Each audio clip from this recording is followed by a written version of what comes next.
Здравейте, приятели, това е част 2. Ето ме и мен.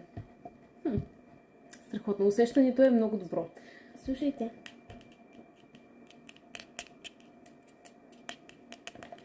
Дай ръката. Чакай.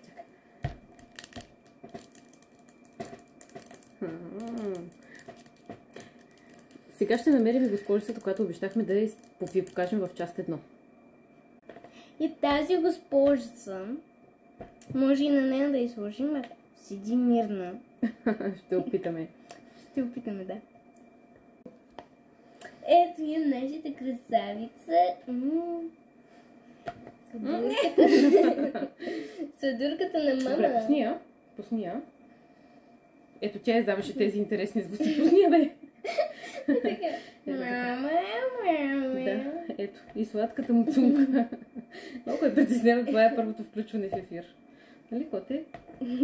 Да. Искаш ли маската? Искаш ли? Само да я подуша.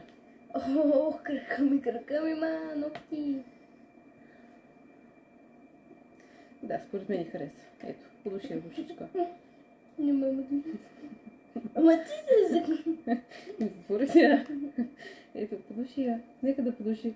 Ето, съгласна е, харесва й. И тя я одобрява. Да.